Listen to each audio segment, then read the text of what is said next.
Online class विषय हिंदी कक्षा 6 पाठ 4 और कविता का नाम है चांद से थोड़ी सी गप्पें। इसमें 10 साल 11 साल की एक लड़की होती है और वो चांद से बातें करती है। गोल है खून मगर आप तिरछे नजर आते हैं जरा, आप पहने हुए हैं कुल आकाश तारों जरा, सिर्फ मुंह खोले हुए हैं अपना गोरा चिट्टा गोल मटोल।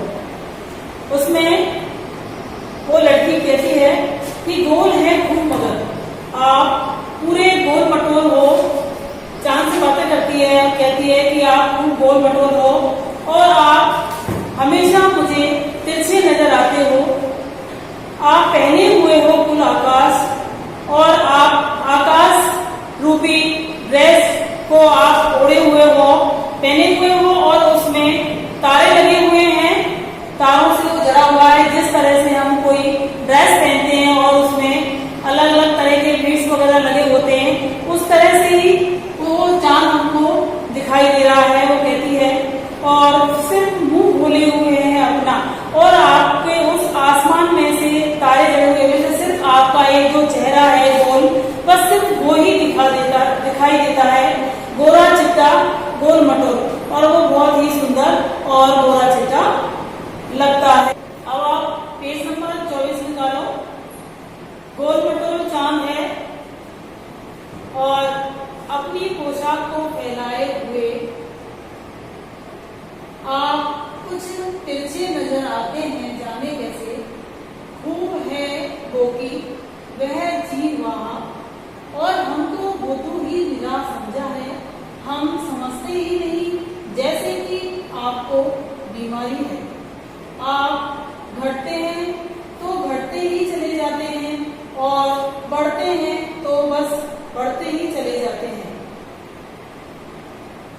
इसमें चांद के लिए कहा है कि जो आप आसमान को चांद ने इस तरह से ओढ़ रखा है, जिस तरह से उन्होंने कपड़े फैला रखे हैं, मतलब अपने कपड़ों में ढका हुआ है। जिस तरह से अपन अपने शरीर पर जिस तरह से अपन कपड़े पहनते हैं, उसी तरह चांद भी आसमान से ढका हुआ है और उसमें उनका सिर्फ चेहरा ही बाहर दिखाई देता है, और वो जो उनको आसमान है वो ड्रेस के जैसे चारों दिशाओं में उसको फैला रखा है, और आप कुछ तिरछे नजर आते हैं जाने कैसे खूब, और आप उसमें सिर्फ आपका चेहरा ही दिखाया जाता है और सिर्फ आप उसमें ऐसे तिरछे के जैसे लगते हो, और खूब है गोकी वाजीवा, और आप खूब ही अच्छे से हमको भी मेरा बुद्धू समझते हो, और हम समझते ही नहीं जैसे कोई आपको कोई बीमारी है,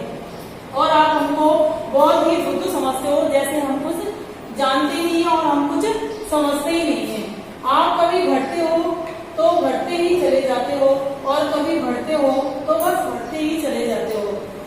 और जिस तरह से जब अमावस का चांद निकलता है तो चांद धीरे धीरे घटता चला जाता है, और जब पूर्णिमा आती है तो चांद धीरे धीरे धीरे धीरे बढ़ता हुआ गोल हो जाता है, और वो गोल मटोल जैसा लगता है। दम नहीं लेते आप जब तक बिल्कुल ही गोल ना हो जाए, बिल्कुल गोल, यह मर्ज आपका अच्छा ही नहीं होने में आता, और आपकी ये घटते बढ़ते रहने की जो क्रिया है वो चलती रहती है, और आप हर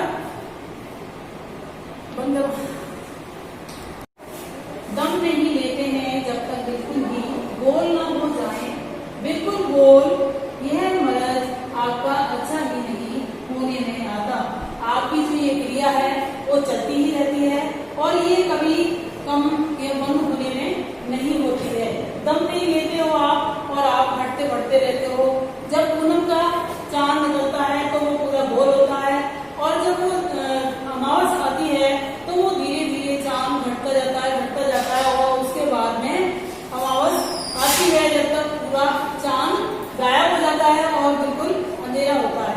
और इसमें ये बताया है कि जो चांद की जो प्रक्रिया है वो रात में चांद निकलता है तो वो जब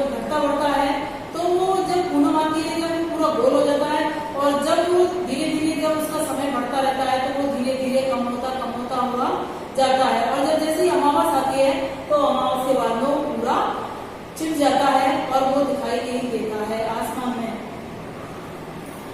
हिंदी कक्षा 7 पार्ट 4, इसके प्रश्नोत्तर हैं कविता से। पहला क्वेश्चन है, कठपुतली को गुस्सा क्यों आया?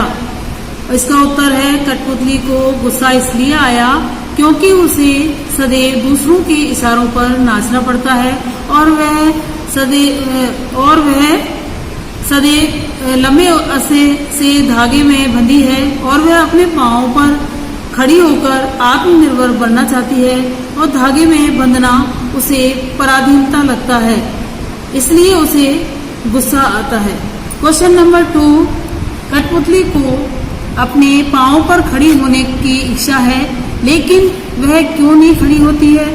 उत्तर है इसका, कठपुतली स्वतंत्र होकर अपने पांवों पर खड़ी होना चाहती है, लेकिन खड़ी नहीं होती क्योंकि जब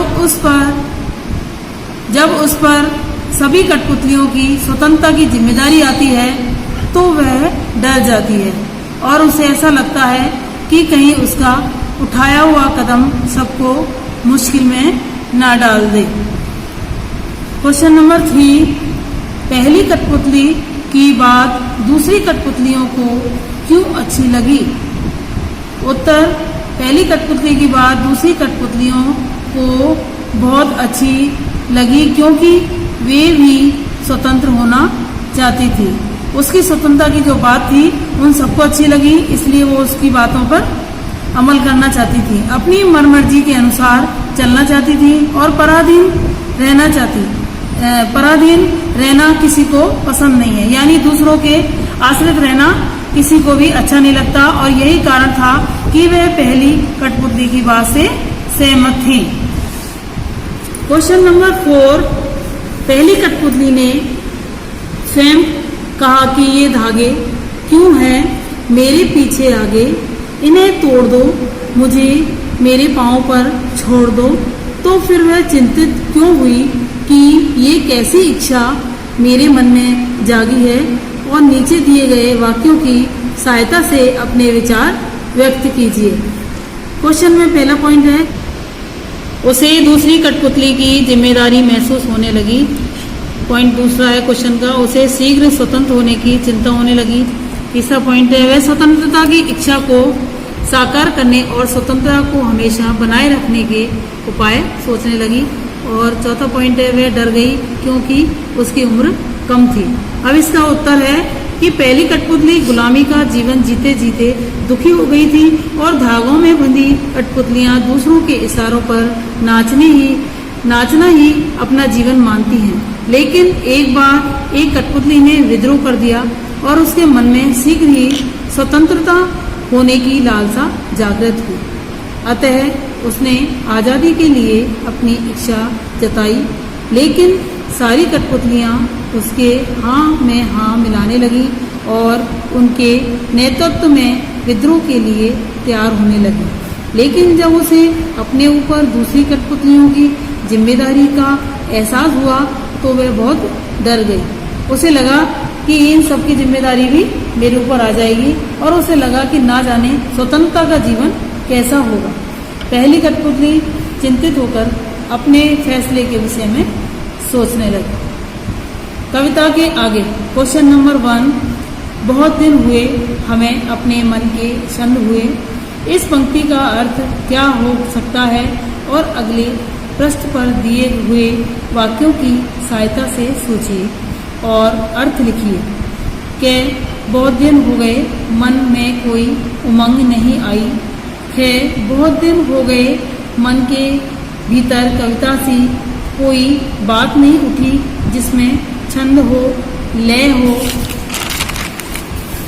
गे बहुत दिन हो गए गाने गुनगुनाने का मन नहीं हुआ। घे बहुत दिन हो गए मन का दुख दूर नहीं हुआ और ना मन में खुशी आई।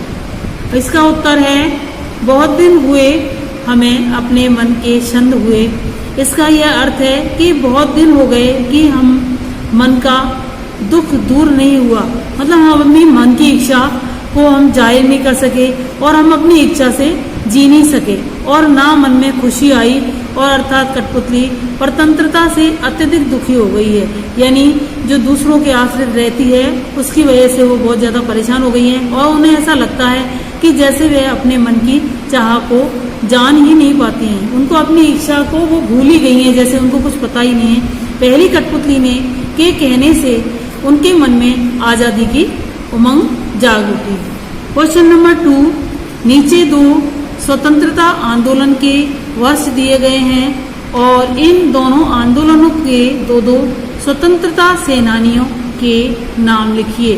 के सन 1857 में कौन थे और खे सन 1942 में कौन था? उत्तर है इसका के में 1857 में महारानी लक्ष्मीबाई और दूसरे मंगल पांडे थे, और खे में 1942 में महात्मा गांधी और दूसरे सेनानियों में जवाहरलाल नेहरू थे।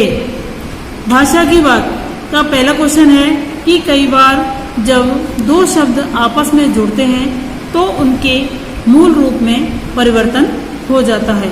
कठपुतली शब्द में भी इस प्रकार का सामान्य परिवर्तन हुआ है, और जब काट और पुतली को दो शब्द बन गया और इससे बोली में सरलता आ गई, और इस प्रकार के कुछ शब्द बनाए हैं, जैसे काट मतलब कट से बना कठ, और गुलाब कट गुलाब और कटफोड़ा, यानी दो शब्दों को जोड़ करके एक बनाना। उत्तर है इसका हाथ और करगा। हाथ दोनों को मिला करके शब्द बनता है हथकरघा, यानी हाथ से किए जाने वाला कार्य, यानी जो करगा मतलब जो मशीन को चलाते हैं। हाथ और कड़ी यानी हथकड़ी। सोना सोन और परी सोनपरी। हाथ और गोला हथगोला, जैसे सोन और जूही सोन जूही।